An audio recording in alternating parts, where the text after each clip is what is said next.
안녕하세요. 황근태입니다. 스티븐 코비가 쓴 성공하는 사람들의 7가지 습관에 보면 재밌는 일화가 나옵니다. 어떤 함대가 가다 보니 저쪽에서 불빛이 반짝입니다. 근데 안개가 너무 짙어 앞이 안 보였죠. 그대로 가면 부딪힐 것 같아서 선장이 이렇게 명령을 합니다. 야, 20도쯤 움직여. 그랬더니 저쪽에서 응답이 옵니다. 야, 니네가 움직여. 화가 난 선장이 소리를 칩니다. 우린 전투합니다. 까불지 말고 당장 20도 변경해. 그랬더니 이런 답변이 왔습니다. 우린 등대입니다. 전투 함대도 등대를 움직일 수는 없습니다. 등대는 바로 우리가 놓인 환경입니다. 그 환경을 바꿀 수 있을까요? 못 바꿉니다. 환경은 그냥 주어지는 것일까요? 하지만 환경에 대해 대처할 수는 있습니다. 단 전략적으로 사고하고 행동해야 합니다. 그렇지 않으면 환경에 끌려갈 뿐입니다. 나름 전략을 짜서 대응해야 합니다.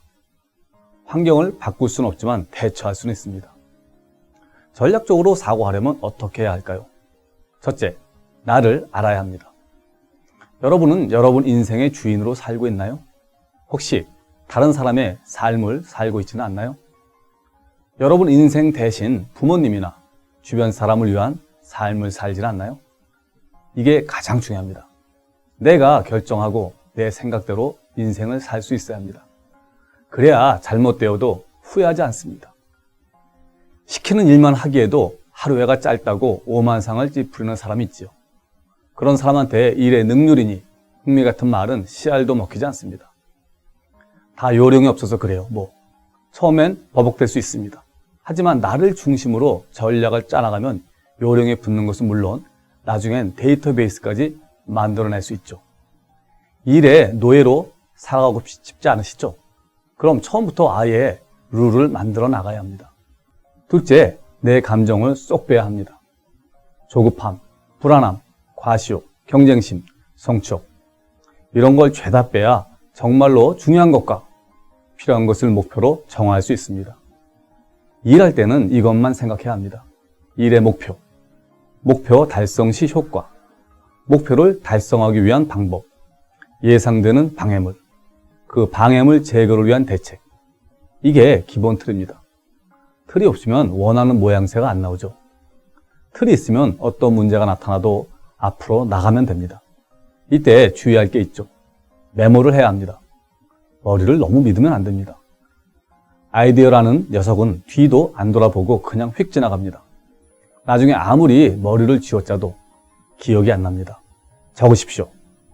감정을 배제하고 기본 틀에 집중하십시오. 셋째, 자료를 충분히 모아야 합니다. 자칫하면 책상 위가 시장 바닥이 됩니다. 모은 정보를 정리하고 분류해야 합니다. 그런 다음 주기적으로 점검해야 합니다. 3개월, 6개월, 1년 단위로 분류해서 기간이 필요 없는 것, 오래된 것은 폐기합니다. 끝까지 가야 할 정보는 프로젝트별, 항목별로 분류해서 파일링해야 합니다. 가끔 일이 안 풀릴 때 이런 자료를 보면 실마리가 풀리기도 합니다. 파일링한 자료는 비상식량과 같습니다. 넷째, 전략적 사고틀이 많아야 합니다. 전략은 분석적, 과학적, 체계적, 입체적 사고를 요구합니다. 타깃 세그멘테이션이니 수업 분석이니 포지셔닝 기법이니 하는 툴에 대해 많이 들어보았을 겁니다. 그렇지만 전략적 사고를 위해서는 꼭 필요한 툴입니다. 책을 활용해 공부하시길 권합니다. 조금만 관심을 가지면 수많은 사고의 틀을 배울 수 있습니다. 그냥 자료를 보는 것과 전략적 툴을 사용해 보는 것은 차원이 다릅니다. 다섯째, 결과를 예측해야 합니다. 이때 정확히 들어맞느냐 아니냐는 중요하지 않습니다. 예측과 결과가 일치하면 쾌감을 얻을 수 있습니다. 만약 맞지 않았다면 왜 맞지 않았는지 생각을 해야 합니다. 그 과정에서 실력이 늡니다. 그저 열심히 하다 보면 어떻게 되겠지 같은 주먹구구식 생각으로는 실력이 늘지 않습니다. 매일 그저 그런 상태를 답보할 겁니다. 자꾸 이를 반복하다 보면 예측과 결과가 맞는 확률이 높아집니다. 예측 능력이 향상됩니다. 자꾸 해보면 예측력도 향상됩니다. 여섯째, 대안을 마련해야 합니다.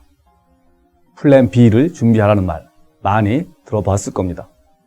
플랜 B는 물론 C, D, 심지어 W까지라도 준비해야 합니다. 무턱대고 들이밀라는 게 아닙니다. 대안별로 장단점을 파악해 우선순위를 매겨야죠. 비즈니스에서 중요한 건 뭘까요? 바로 결과입니다. 끝까지 눈을 떼지 않고 긴장해야 합니다. 7째, 주변 사람의 능력을 활용해야 합니다. 주변 사람은 세 부류로 나뉘죠. 협조적인 사람, 비협조적인 사람, 그리고 중간의 사람. 협조적인 사람은 평소처럼 관계를 유지하면 됩니다. 그렇다면 나머지 두 부류는 어떻게 해야 할까요? 여기서 영향력이 큰 사람에게 주목해야 합니다. 평소 그런 사람과 친분을 쌓아두면 당신 편이 됩니다. 사람의 성공은 주변 사람의 성공과 평판에 기인합니다. 이를 위해서는 동료, 후배, 선배 가리지 말고 열심히 물어보고 경청해야 합니다. 그러면 정보가 나옵니다. 여러 사람에게 물어보고 결정하면 성공 확률을 높일 수 있습니다. 남의 말을 그대로 따르라는 게 아닙니다. 그걸 종합해 필터링할 건 필터링하고 참고할 건 참고해서 최종적으로는 여러분이 결정해야 합니다. 마지막으로 대세를 읽어야 합니다. 상황을 정확히 분석해야 합니다. 물건을 잘 팔기 위해서는 마케팅 전략이 필요합니다. 아는 만큼 보입니다. 지식이 곧 돈입니다. 그러니 관련 서적을 열심히 사서 읽으십시오. 관련 사례를 많이 알아두세요. 덤으로 유명 CEO들이 쓴 성공 스토리 책을 읽으면 인생 전략의 방법까지 배울 수 있습니다. 미래지향적인 그러한 전략가로 거듭나시길 바랍니다. 감사합니다.